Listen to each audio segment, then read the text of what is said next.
Good day, lovely people. Thanks again for joining me. I wanted to do a follow-up video on the video I did with my father, where a lot of truths came out about the witch hunt that was put against me. And what a witch hunt is when there's false accusations put against a person so they can be persecuted in some way or another. And I wanted to expose that there was no actual reasoning for calling mental health on me, and they didn't even have any real proof of it also, and that was obviously exposed in that video. A lot of people would say is like that's kind of a dark tactic to record somebody without their knowledge. Well, it's not about the tactic, it's about where the tactic leads. In the book of Enoch, Gabriel, the archangel, was tasked with getting rid of the Nephilim, and he went down and in a way got them to turn against each other, so he didn't even have to lift a finger. And a lot of people would say that's a disrespectful tactic of war. However, what was the end result? The destruction of the Nephilim, which was what God wanted. And as far as I'm concerned, God wants the truth out in this. And it means more than just a little thing for me. And we will see in time how important it really is for this truth to come out. So I wanted to start out the story. I first started my path, or my sort of oath of truth, and it was very much just an oath of truth to my physical body. It didn't have any connection to spirit, and I learned that through Jordan Peterson, because he told me, I heard him say how he followed the truth wherever it leads. It's going to go to dark places, but it's going to be where you really need to go. And so I started really believing in that, and I was following that truth, and it led to my trauma as a child, where my mother died when I was 14 years old. And so I started to do a lot of writing, and I started to do a lot of inner work, and I had amazing visions and amazing works. I wrote over 25,000 words in 2020, and I learned so much about myself, but also I was like set free. It was like life was beautiful again, like my guitar was beautiful to play again. I was held down by that stone. And after that happened, I was trying to have these conversations with my family about this stuff, and I realized as they were pushing me away because they were not ready to go into these things. And the last time I saw my sister was April 2020. And I was wrong in that one video. I did see my brother a couple times. I went and looked back. However, I don't know if we actually even met up. We were in contact, and right in the time where I was talking with the billionaire, I was having him look around at spots for us to buy for the deal. So those were the things that we were talking about. But besides that, there was no really too many interactions with him face to face to see my mental stability. So I'll start the story there. As I started dating a woman named Megan, and in a way, she was also, I was like, wow, this really attractive woman's interested in me. She adores me. And it was quite amazing because we'd have amazing conversation with psychology. She was a PhD in psychology. And in time, I realized like there was a few red flags that came up, and I should have saw them for what they were. But I was thinking with my smaller head than with my bigger head. And that's where I learned too about the darkness in myself and how I have to control my sexual side, because this woman cast like a spell on me because of how much I was my animal wanted her all the time. And there was some red flags that I should have saw at the beginning that she ended up I should have known, but she was an escort, and she would get flown out sometimes to one time that I should have saw it for what it was, and I kind of did say it, is she was like, oh, this guy's going to fly me out to the Latin Grammys, and he's going to buy me a dress and stuff. Is that okay? And she was asking me, I was like, are you kidding me? Like, that's prostitution. And she's like, no, it's just this. And I kind of just threw it to the side of my head and was like, oh, that's nothing, right? And then another time her parents talked about this third party person, and I realized that she was talking actually about her daughter, about prostitution and some other stuff that she was involved in. And we were dating all through that year, and she even moved in with me for a while.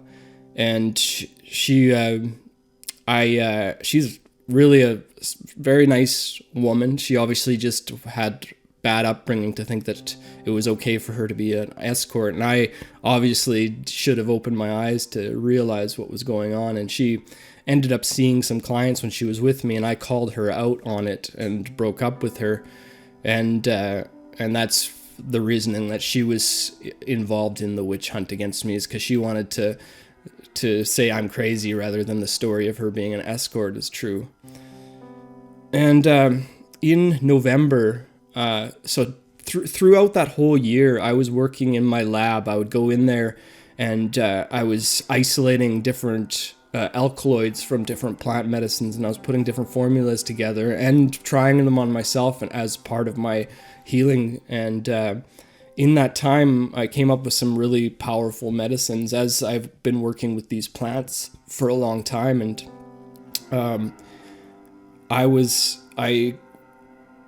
so then I got asked to come to this meeting with Lori Venning, which he wanted to check out all the products I was working on. So I bring him all the different things, formulas I was working on, and it was like mushroom extracts, like cannabis extracts, and other alkaloid isolations that had specific uses for. And I went and met him in November, and we signed some papers, like to I forget exactly what they call it, just the no non-disclosure agreement, I believe it was.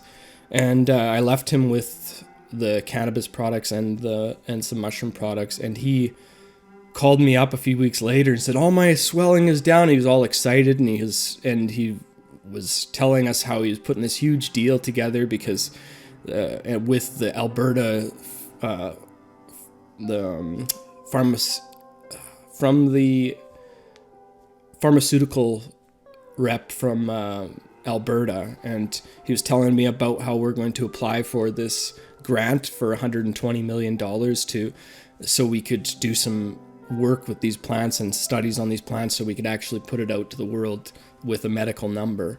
And I was really I was blown away by all this stuff that was going on. I was like, so I started working really hard, and at the time I had already started working on how to use these medicines with people and how to administer them. And so a lot of my writing is about administration and the best setting for these things, and why we would use different alkaloids for different kinds of personalities, all these kind of things.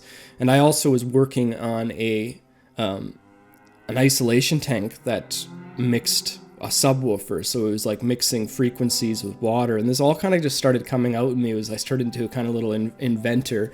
And I have the most magical experiences when I built this tank. And so all of these things were put together, and he was saying, well, let's put together a healing center. I have all this land out on the east shore of the Kootenays, and he said, so let's talk about a healing center so we can do everything from production to administration. And that's when I randomly ended up at a party with all these people from Shambhala, like high up people, the vice president of Shambhala and the lawyer for Shambhala, except for I did not know that they were from Shambhala. They just told me I'm a lawyer and I'm this guy, and they told me that that there was no affiliation. And they all of a sudden were like this perfect crew of people. Or even had a doctor that had already like done ketamine administration, had all these things that would have been perfect for this healing center. And they all just showed up right then when this billionaire was there. And so we started working together as a crew. And I was like, wow, God's putting this all together for me. And that was an ignorant way of thinking about it, because people hear about these things and then they come and they try to suck from the tit. And a lot of craziness happened around the Shambhala crew, and I saw, realized what I was in the midst of, and got the hell away from those guys. And well, anyways, I was supposed to be meeting up in December 15th for a meeting with Lori Venning, which I have exposed in other videos. He's on the Paradise Papers, so he's got all these overseas funds that kind of comes from some kind of dark place or laundered place, so he's obviously not a good dude. And there is another article on him that says nudge nudge wink wink, and it talks about his connection to organized crime. And I saw this stuff later on, and anyways, he was having all these long conversations with me, leading me on. But that's when in December 20th to 24th, I was in some deep meditations, and I had these visions that said the police were going to raid my place. And I've had lots of these visions that were leading me places, and they were already like showing me to be true. So I saw this vision as a real truth. And not only is how I realized about these visions is I either react to it and know that this can happen, or I don't react to it and I can't mitigate the issues with it. So what I did is I put together all my different medicines, the different myceliums I had, different plants and phenotypes, and I took them over to my dad's house so that if I got raided and they destroyed everything, we'd still have like the Noah's Ark of all our medicines. And so I did that in December, moved it all over there. I also wrote a letter to Health Canada. I think it was January 1st that I sent him talking about what I do and asking for exemptions. And so I went and did all these things to set up for this vision that I knew was coming, where the police were going to come in and raid me. And it also showed me that it was going to be connected to certain people in this area. And I've already known about all the dark things that have happened in these woods. This seems like the smiley kootenays, everybody's just flower childs, but there are truly dark things that have happened in it. My friend Ryan Tapp was taken out, and it was obvious that it was not from himself, but that's what went in the police report. And these same police are the same people that work with people around here. And when I realized that people don't like competition, that's when I said, well, maybe I should contact these people. I know who they all are. I've played in bands with some of them. I've worked for some of them. So I called them up and like let them know that I wanted to like kind of talk to them about investing in their companies. And I thought, well, if I know these people run this hood, but maybe if I can buy them, or at least, think that they're buying them, they won't come after me. And so I went and like talked and had some meetings with a few of them, and a bunch of weird stuff happened through them. And even though I had the evidence of where we were going with this, in the middle of one meeting, it went from like this guy all stoked about these options of having an investor, and then he gets a call right in the middle of or a text right in the middle of the meeting, and his face went flat, and he's like, yeah, I won't be having anything to do with that, and he just like sent me on the way. I was like, and this happened quite a bit, like where certain things would happen and people would go from hot to cold, and it was like a really interesting situation. And so on January 5th, the cops came to my place because my brother, who hadn't seen me in quite a long time and also has more than enough reasons to want to see me fall because of his envy. My sister hadn't seen me since April 23rd. And Megan, my ex-girlfriend, who was really pissed off that I broke up with her, and also even more pissed off that I was confronting her about her escorting or selling her body, prostitution. It was what it was. So these people had very much reasons to say whatever they needed to say. And also my brother listened to somebody from my community, and he won't tell me who it is, that said to him that I was threatening people with knives. I would never threaten anybody with a knife. After they raided me, they put me in jail. In a couple hours, they ended up getting a warrant to go over my property, even though they already forced their way in the door by threatening my dog with the gun and coming in. When they were in here, before they took me to the jail, my dad was on the phone on speakerphone, and he said to the police that I was fine and that there was no issues with anything at all. And then he started looking around my house to find some other reason what he could do something. And he's like, "Oh, what's all this?" And he started looking around at all the stuff, and he's like, "Oh, it looks like we're gonna have to raid this." So he forced me, and I was videotaping him at the time, the police officer with the camera, and he grabbed the phone out of my hand and turned off the video camera, and that's when I was like, okay, this is where people just end up dying from the crazy guy who tries to attack the cop so the cop can just shoot me. So I was like, well, they don't have any cameras on. They just turned off my accountability.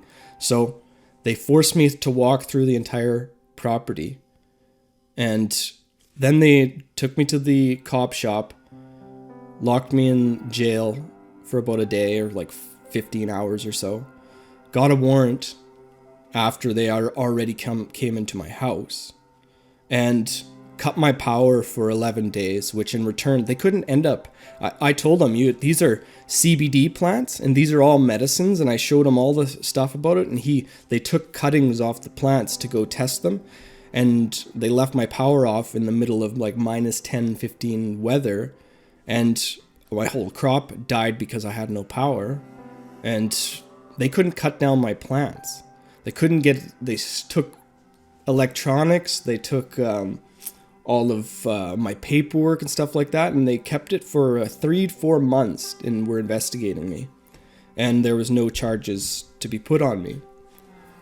I was called again in for a mental health check, I think the end of January.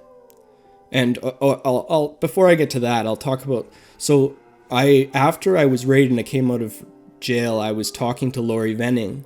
And I started to realize I think Lori had been a part of this police thing. And I think Lori's actually a part of all these gangsters that run this area, because with cartelism, they only allow one gang to rise up. And it started to be obvious he was involved. So I wanted to kind of see what he would say to a little bit of pressure, because I realized he was just pushing me along. And I was like, well, I need him to try to see if he can put some money where his mouth is.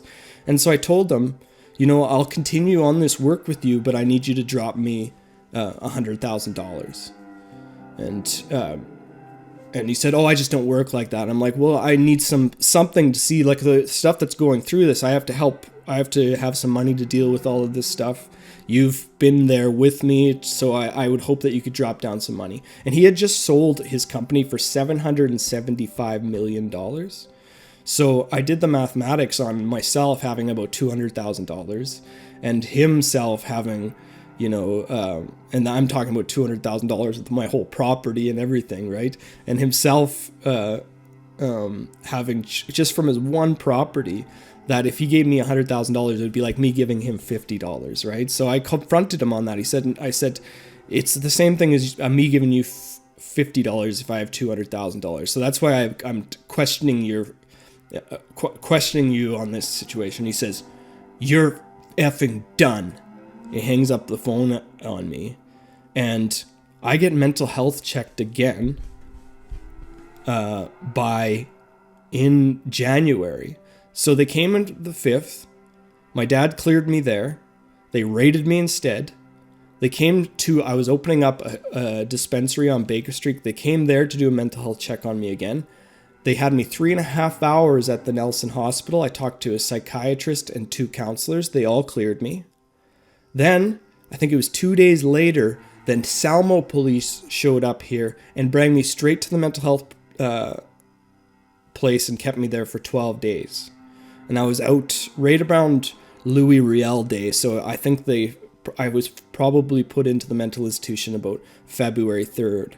And then I went around on Louis Riel Day after it all happened to me, and I knew nothing about who was involved or anything. And I went and I gave gifts around. I gave gifts to Shane, Jordan, and my dad for Louis Riel Day.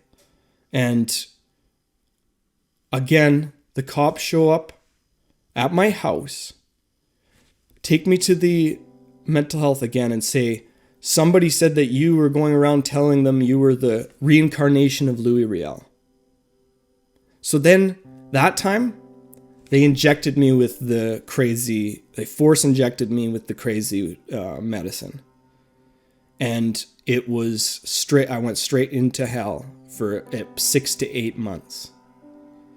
And in that period of time, I started to just try to find any kind of peace, because I was literally not connected to my spirit anymore. I had no strength at all. I didn't have an erection for 6 months, and that's never ever been a problem for me. And I was in that time, I was hanging out with my family and stuff like that, because I was in a haze, and my dad came out and helped me a couple times here and there when I was in that dark day of the soul. And then in the conversation I had with Becky the other night, she said that Shane said to her that he was doing so good back then when we were playing music together. I don't know what's going on with him now. That just shows their level of understanding. I was in hell. I was barely surviving. They liked me as that whipped bitch. They liked me in that position where I wasn't saying what I thought in those situations. Well, it was like a scrambling of the brain when I was injected with that. And after about 6 to 8 months, I started to have some stuff coming back. And so I started to dabble a bit with plant medicines again to help. And I had a cactus experience, and literally I had my DNA activated again, just boom, here's everything that happened to you. This story that happened isn't false. And literally this drug that they gave me made me think I couldn't even make any sense of anything that happened to me. And when I awoke from my deep dark day of the soul, and this is chemically induced dark day of the soul, I started to, at this time, this is when the poke was coming out, and I started to warn people about it, and I knew right away, this isn't good. And so that became my direction, was trying to talk to my family about this and tell them why they shouldn't get it. And anyways, they made me out to be a crazy person. They wouldn't let me near Jill, because my sister wouldn't let me near Jill because I didn't get the poke.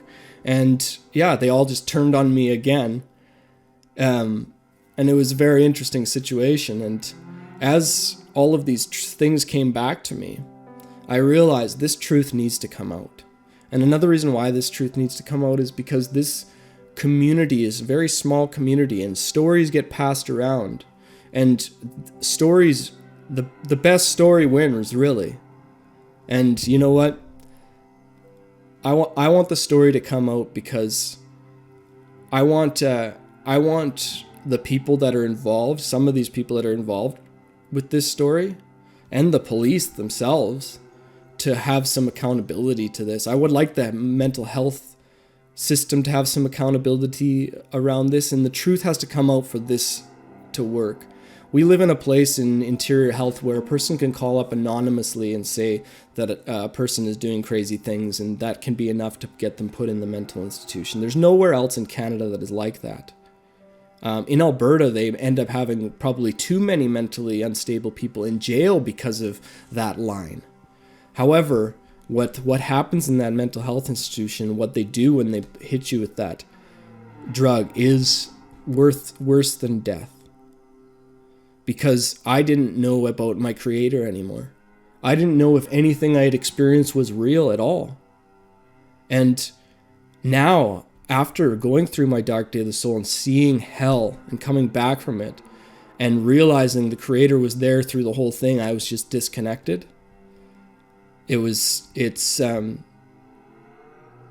Now I have no fear.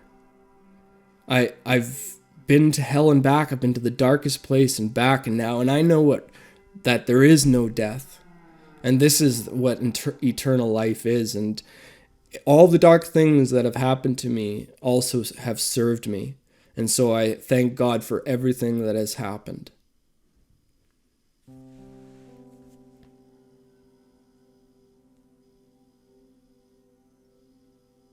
I know a lot of people out there would be like, hey, there's all this weird kind of visions things going on and these like messages that he's getting from some source, and they instantaneously can pathologize that and call it schizophrenia or bipolar or some delusion or something. Well, these things became so clear to me at some point, and I would follow them, and they'd always lead to something amazing. And when these visions happened to me, I knew it was going to happen. I moved all my medicines to a safe place.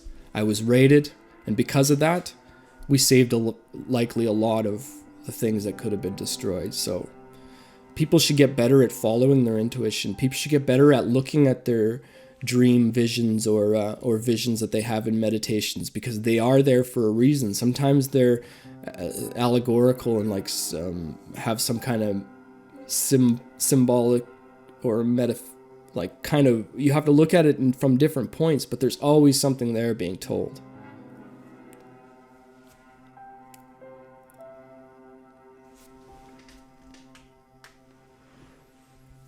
And as far as the forgiveness for my family, the Bible does say that we should forgive 490 times a day. However, it does not say to forgive unrepentant people. It says to forgive them when they acknowledge their transgression. And the other kind of forgiveness is when Jesus is on the cross and he says, "Forgive them, Father, they know not what they do." Well, these people are torturing him. He's able to have that much love in his heart.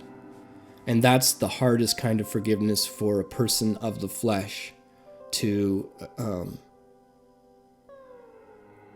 have. And most of the time I have that forgiveness. Most of the time I say, I forgive my family. They know not what they do. I know how serious this cognitive dissonance can be when you have trauma that keeps you from the truth. And so I have to have compassion for them also. However, for us to have a family again and come back together, that comes from us admitting to the things that have gone on and admitting to mistakes. And that really all it is for me is because of how important this transgression is to be exposed so that people can see it. So it has to be transparent. I want people to know that there was mistakes made so they can see where the truth comes from. But all it is an apology. Even after all of that stuff that you heard in that video of my father, he has not apologized. He has not even said, I'm sorry. And that is unbelievable. And unfortunately, this is where it ends for a while with my family. Like I said, I'll be the person that calls up it again. But I think if you look at some of the comments that my brother and my brother's girlfriend put on that video, which is very telling, by the way, I'm assuming they're going to be even more mad at me. And you know what? Sometimes we should be mad at ourselves and to deal with ourselves rather than projecting it upon the person that you should be apologizing to. And you know what? I have lived in all sorts of places. I have transgressed against many people in the past, and I'm living my redemption for that. And any time that I feel that I have transgressed, I apologize and I take responsibility for that. And so, I always want to make sure that I'm taking the log out of my own eye. And also, if anybody has any questions about the story, like I was kind of just freeballing it, and there's probably stuff that I missed. There's definitely stuff that I missed. But if there's anything that you would like me to clear up, you can ask me down below, or you can email me. My email is also in the comments section. And thank you all for making it this far in my video. I love you all, and God bless.